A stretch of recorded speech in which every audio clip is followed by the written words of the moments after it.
जय हिंद साथियों, आपका स्वागत है हमारे अपना यूट्यूब चैनल जिसका नाम है, आप लोग जानते हैं, Bihar board research centre Aurangabad. इसे आप लोग बहुत सारा प्यार दुलार दें, सम्मान दें, ताकि आपके लिए हम कुछ कर सकें। तो आइए आज हम बात कर लेते हैं बिहार बोर्ड सिलेबस के बारे में। तो बिहार बोर्ड का क्या सिलेबस है बाबू, इसके बारे में हम थोड़ा सा बात कर लेते हैं।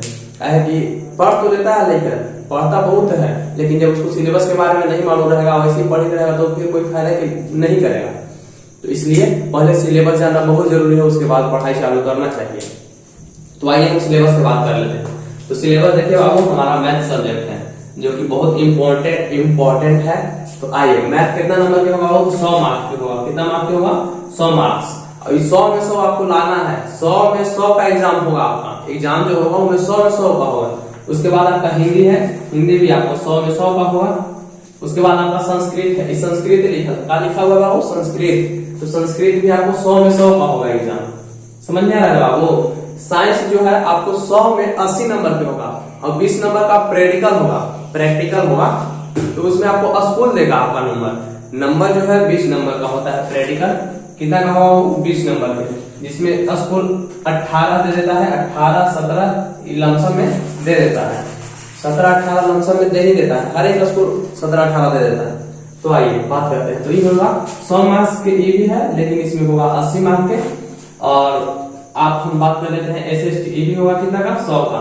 तो 100 में आपको 100 में कितना का होगा? ये 100 का होगा। ये भी 100 में 100 का होगा। 100 में 100 का होगा। ये भी 100 में 100 का एग्जाम होगा। 100 में 80 का होगा बाबू आपको एग्जाम, अभी 80 का होगा। कितना का होगा बाबू? 80 का होगा। इंग्लिश के बारे में हम लास्ट में बात करेंगे, क्योंकि उसका नंबर जो है एग्जाम में नहीं जुड़ता है 10th क्लास में। उसके बाद ISC में जाइएगा तो 100 नंबर की इंग्लिश है बाबू। ISC में 100 नंबर की इंग्लिश है। तो अभी 10th की बात कर रहे हैं। तो देखिए, ये जो है एक तो 100 में 100 रहेगा। इसको आपको 20 नंबर प्रैक्टिकल लगेगा। अब इसका भी आपका 20 नंबर का क्या होगा? प्रैक्टिकल होगा। स्कूल में कॉपी लिख के जमा कर दिया जाता है, तो वहां से नंबर आपको मिल जाएगा, ठीक ना? तो इसके बारे में बात करेंगे। और इसमें बात क्या करना है, इसमें आपको नंबर मिलेगा ही मिलेगा। कोई स्कूल नहीं चाहता है कि हमारे स्कूल के जो बच्चा है सो कम मार्क्स से पास हो, कम नंबर ले आए। तो स्कूल अपने नाम के लिए और बच्चा जैसा करता है वैसा उसको नंबर दिया जाता है। हालांकि इसका परीक्षा नहीं होता है, बहुत कम जगह पे हो पाता है, नहीं बराबर होता है। तो आइए बात करते हैं मैथ के बारे में पढ़ेंगे। तो ये मैथ है ना बाबू, ये जो मैथ है आपको, ये 100 नंबर के तो होगा ही। कितना नंबर के होगा बाबू? 100 नंबर के। ये 100 नंबर के तो होगा ही, लेकिन इसमें 50 नंबर ऑब्जेक्टिव रहेगा और 50 नंबर सब्जेक्टिव रहेगा। 50 रहेगा ऑब्जेक्टिव, 50 ऑब्जेक्टिव रहेगा और 50 रहेगा सब्जेक्टिव। 50 ऑब्जेक्टिव और 50 रहेगा सब्जेक्टिव। सब्जेक्टिव में भी 2 रहेगा बाबू, 2 नंबर के रहेगा, 2 मार्क्स, और एगो रहेगा 5 मार्क्स के। 5 अच्छा से नहीं लिखा है।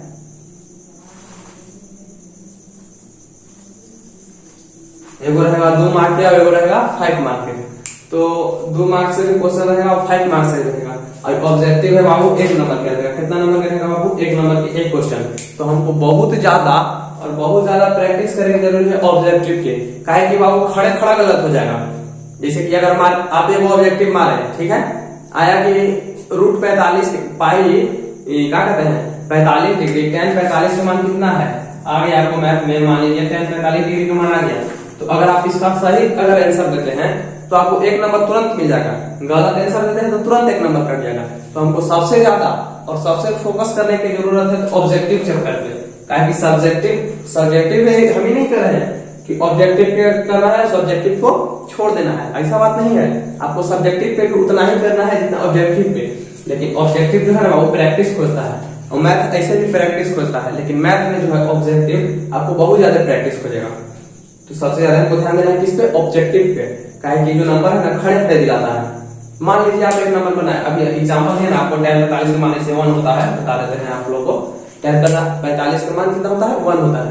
तो आप 1 ना मार के 2 मार दिए, तो खड़े 1 नंबर गलत हो गया बाबू, है खड़े 1 नंबर गलत हो गया। और सब्जेक्टिव में आप कुछ बना देते हैं, थोड़ा मोड़ा भी बना के आंसर ला देते हैं उसका ना। अगर बीच और लास्ट स्टेप आपको याद नहीं है और 2-4 लाइन बना के उसका आंसर याद है, आंसर ला दिया आपको, तो 2 नंबर के है तो 1 नंबर आपको एग्जामिनर 2 नंबर में 1 नंबर दे देगा, 2 नंबर में 1 नंबर दे देगा। लेकिन ऑब्जेक्टिव में वैसा कोई सिस्टम नहीं है। गलत मतलब गलत, सही मतलब सही।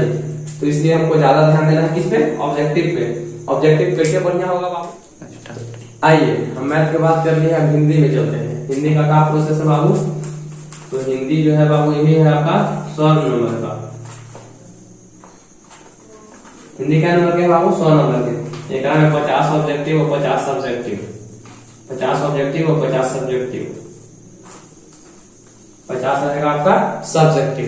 तो देखिए एकरा में क्या नियम है? तो एकरों में वही नियम है। ऑब्जेक्टिव अगर आपको नहीं आता है तो खड़े एक नंबर के एक नंबर एकदम गलत हो जाना ही है। तो समझ गए ना, ऑब्जेक्टिव का प्रैक्टिस करना है। और इमेज जो रहता है ना बाबू, लेखक से बहुत पूछता है, जन्म कब हुआ उनका, कब मृत्यु हुआ, इस सब से बहुत ज्यादा पूछता है। तो आप लोग को देख लिया कीजिए, ऐसे हम पढ़ा देंगे, बस वही आएगा जो पढ़ाएंगे ना आप लोग को हिंदी में, बस वही आएगा। उससे एक नंबर आगे पीछे आने वाला नहीं है। बशर्ते आपको पढ़ना पड़ेगा और ध्यान से उसको रियलाइज करना पड़ेगा, याद करना पड़ेगा। अब हम पढ़ा दिए आपको यहाँ, आप घर जाके उसको देखे भी नहीं, पढ़े भी नहीं, तो क्या होगा कि हम पढ़ा तो देंगे और बता भी देंगे, अब आप पढ़वे नहीं कीजिएगा तो उससे कोई फायदा होने वाला नहीं है। तो हिंदी का भी वही प्रोसेस है। आइए अब हम बात कर लेते हैं संस्कृत पर। तो संस्कृत का क्या बात करें? संस्कृत में भी वही है, 100 नंबर के रहेगा, 50 ऑब्जेक्टिव और 50 सब्जेक्टिव। हम बात करते हैं साइंस पे। अब आगे मेन मुद्दा हमारा साइंस और सोशल साइंस है। इधर तो सब 100 का है, 3 गो है 100 का है। अब 100 में 100 का एग्जाम होगा। 100 में कितना का एग्जाम होगा? तो 100 का एग्जाम होगा, उसमें एक भी कम बेसी होने वाला नहीं है। आपको जो साइंस है बाबू,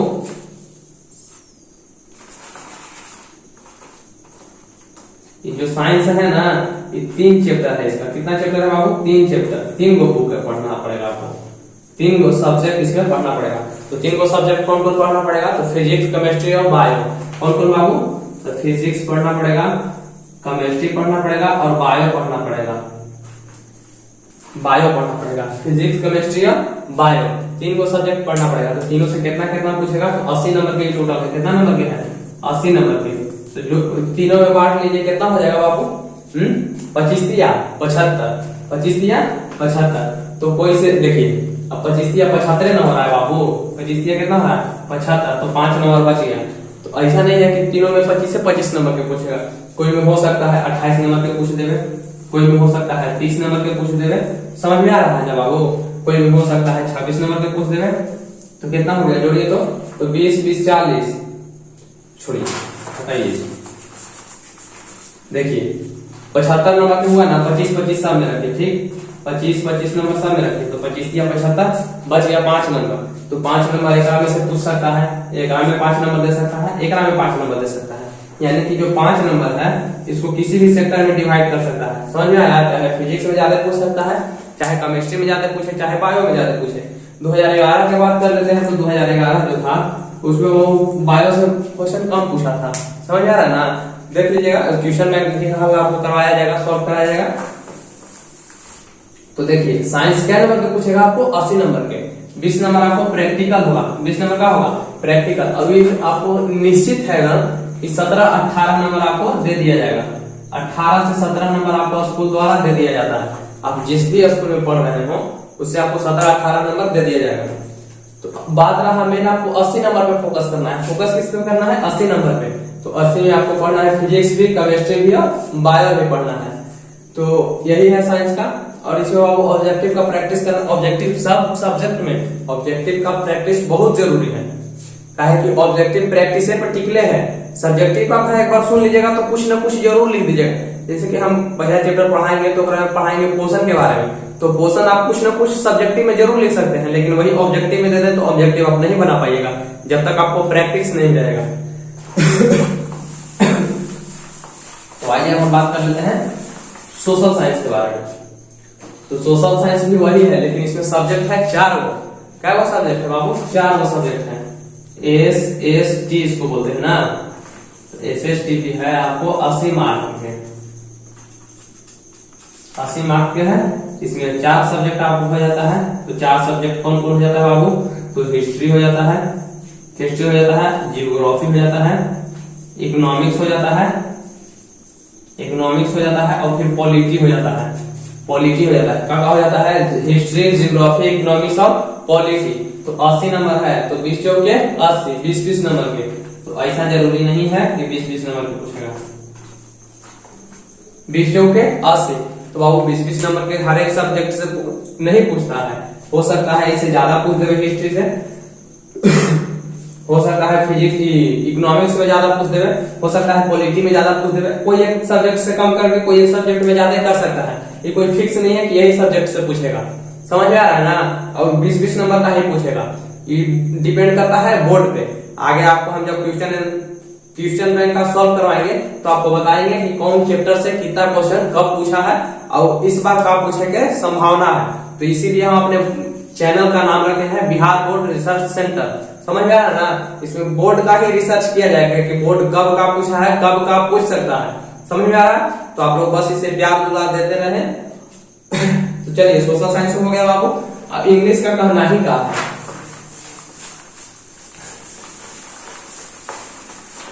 इंग्लिश जो है बाबू बिहार बोर्ड का, मैंने कहूँ मत, हम कई बार से इसको कह रहे हैं, इसमें नंबर जो है ना कुछ जरूर जोड़ना चाहिए मैट्रिक में भी, ताकि लेकिन मैट्रिक में कुछ नहीं रहता तो इस पे प्रैक्टिस नहीं करता है इंग्लिश का बहुत कम, लेकिन इंग्लिश पर ध्यान देता है, ताकि जानता है कि हमको यही सब्जेक्ट से नंबर मिलना है, इससे नंबर मिलना ही नहीं है। और यही जाके इंटर में फिर क्या नंबर का हो जाता है, 100 नंबर का हो जाएगा। इंटर में क्या नंबर का हो जाएगा, 100 नंबर के। इसमें भी है 100 नंबर के, लेकिन इसमें आप 100 में 99 मिलाइएगा तो नंबर जुटे वाला नहीं है, समझ में आ रहा है ना। इसमें 99 मिलाइएगा तो नंबर नहीं जुटेगा आपका। तो इसलिए बच्चा जो है इंग्लिश को बहुत कम ध्यान देता है, ना के बराबर ध्यान देता है मैट्रिक में, और वही जाके इंटर में हो जाता है 100 नंबर के, तो लेकिन तो वही नुकसान करने लगता है, समझ में आ रहा है। काहे कि जब तक जड़ मजबूत नहीं रहेगा तो पेड़ टिक पाएगा जी, आंधी आएगा तुरंत उड़ आके चल जाएगा, समझ में आ रहा है ना। तो बस आज के लिए इतना ही, सिलेबस के बारे में आपको बता दिए। और आप बताइए कमेंट में कि आपको वीडियो कैसा लगा, अपना प्यार दुलार इस वीडियो को दीजिए और बताइए आगे वीडियो बनाया जाए या ना बनाया जाए। जय हिंद।